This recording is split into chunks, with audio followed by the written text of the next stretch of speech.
तो हेलो दोस्तों, आ चुका हूँ एक नई वीडियो में वापस। और इस वीडियो में एक सवाल का जवाब देने वाला है। जैसा कि मेरे पास एक सवाल आया था, सवाल में पूछा गया था कि क्या अगर मेरे कंपनी का चार्जर डाटा केबल ख़राब हो गया तो क्या हम दूसरे कंपनी का ले सकते हैं अगर उसी कंपनी का नहीं मिल रहा है तो ये काफ़ी अच्छा क्वेश्चन था। तो चलो इस वीडियो में हम थोड़ा आपको अच्छे तरीके से समझाने की कोशिश करते हैं और इस वीडियो को आप लास्ट तक देखना ताकि आपका भी जो कन्फ्यूजन रहता है वो हमेशा के लिए दूर हो जाए। तो चलो इस वीडियो में बने रहो। सबसे पहले आपको बताना चाहूँगा, अगर आपके फ़ोन की कंपनी जो है कोई भी हो, एग्जांपल वीवो को कोई भी कंपनी हो, ऐसे गांव के कस्बे में बहुत सारे ऐसा होता है एरिया जहाँ पे वीवो का स्टोर वगैरह या फिर कोई ऐसी दुकान नहीं रहती है जहाँ पे उसका ओरिजिनल डाटा केबल या फिर उसको जो चार्जर वगैरह कुछ भी उसका ओरिजिनल चीज़ मिल सके।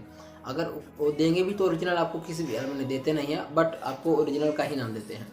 तो आपको इस टेंशन से बचने की क्या समस्या का मतलब समाधान है, तो इसके लिए आप ले सकते हैं, बिल्कुल ले सकते हैं। जैसा कि आपको पता होगा ऐसे ही पॉपुलर कुछ ब्रांड होते हैं। ब्रांड का मतलब ये नहीं कि उनका कुछ नाम होता है। ऐसा नहीं कि आप किसी ऐसे कंपनी का चार्जर, ईयरफोन या फिर कुछ भी डाटा केबल वगैरह ले ताकि उस कंपनी का आज तक आपने नाम ही नहीं सुना हो। अगर उस कंपनी को आप देख रहे हैं तो आप उसे एक बार गूगल कर सकते हैं, वो कितनी पुरानी कंपनी है, इसकी रेटिंग वगैरह क्या है। हालांकि 2-3 कंपनियां जो है पॉपुलर हैं काफ़ी, जो कि पहले है यूबोन एंड केडीएम और एक है ईआरडी।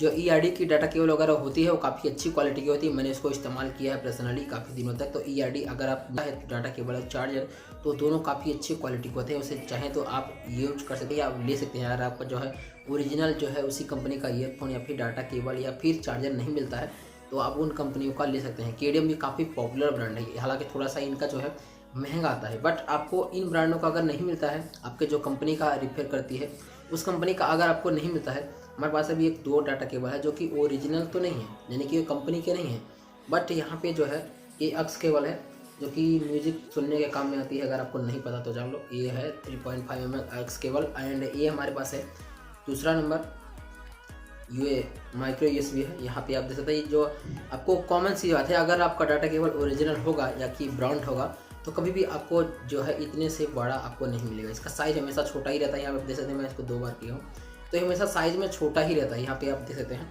हालांकि आप चाहेंगे तो 1 मीटर से थोड़ा सा कम ही रहती है। अगर आपकी डाटा केबल जो है आपकी जो है ज़्यादा बड़ी रहती है तो उसको भी आपको नहीं लेना चाहिए, क्योंकि उसका साइज़ हमेशा आपको पता होगा कंपनी रिकमेंड करती है, तो साइज़ में दिक्कत हो तो नहीं लेना चाहिए आपको। और प्लस आपको साइज़ में साथ साथ आपकी वो 2-3 चीज़ें हैं जो आपको ध्यान रखना चाहिए, जो कि आप दूसरे कंपनी का अगर डाटा केबल ले रहे हैं या फिर कोई और कंपनी का भी ले रहे हैं। अगर डाटा केबल ले रहे हैं तो आप इस वीडियो में डाटा केबल के बारे में ही जानिए। तो अगर दूसरी कंपनी का डाटा केबल ले रहे हैं तो सबसे पहले आपको जो इसकी पिन होती है आपको अपने चार्जिंग पिन में फ़ोन में कनेक्ट करना है, लगाना है। ये देखना है कि क्या आपके चार्जर में आपके फ़ोन में ये परफेक्ट तरीके से बैठता है या नहीं बैठता है। अगर वो नहीं बैठता है तो आपको, हालांकि थोड़ा सा 19-20 रहता है, परफेक्ट आपको नहीं मिलेगा, बट ज़्यादा ही अगर रहता है, बाहर रहता है, तब आपको उस चांस में नहीं। अगर आपका ज़्यादा हार्ड है, टाइट है तो भी नहीं लेना, क्योंकि उस कंडीशन में आपको जो चार्जिंग पिन है ख़राब कर देगा बार बार अंदर बाहर जाने की वजह से। अगर परफेक्ट ये जो डाटा केबल है ये मेरे चार्जिंग पॉइंट में बहुत ही अच्छे तरीके से फ़ोन के साथ कनेक्ट हो जाए, जैसा कंपनी का कनेक्ट होता है, एक भी इधर उधर नहीं रहता है। क्योंकि ये ओरिजिनल आपको बता दिया हो केडीएम कंपनी का है, काफ़ी इसका नाम है और ये थोड़ा महंगा आता है। समथिंग है तो 300-400 करीब आ जाता है, और जबकि 300 समथिंग है। और ओरिजिनल जो आपका कंपनी का आता है वो भी समथिंग 249 रुपये के करीब आती है डाटा केबल। तो अगर आप चाहें तो ले सकते हैं। प्लस आपको 2 चीज़ें ध्यान रखनी है, 1-2 चीज़ें आपको ध्यान रखनी है, लेकिन आपको इसकी अगर ऑनलाइन एक बार उसे आप ज़रूर सर्च कर लें, उसकी रेटिंग पढ़ें, क्या उस कंपनी का अच्छा रेटिंग है या नहीं रेटिंग है। आपको एक चीज़ भी और भी ध्यान रखना चाहिए कि क्या वो अच्छे तरीके से चार्ज करता है या नहीं करता है। फिर बहुत सारी जो डाटा केबल होती है वो दिखने में तो काफ़ी अच्छी रहती है, बट उसका चार्जिंग स्पीड इतना घटिया होता है कि आप उसे यूज करने के बाद पछताने लगेगा। तो इन सब बातों को ध्यान रखना है। और ज़रूर आप, अगर आप चाहते हैं आपके एरिया में जो है उस ब्रांड का डाटा केबल नहीं मिल रहा है तो ज़रूर आप ले सकते हैं, इसमें कोई भी दिक्कत नहीं होती है। बट इन सब बातों को जो मैं बताया है इन सबको ध्यान में रखना है, क्योंकि आपका जो है बहुत ही फ़ोन इंपॉर्टेंट होता है। अगर आपका इस वीडियो में इतना ही, और मैं मिलता हूँ आपसे अगली वीडियो में। Thank you so much and good bye.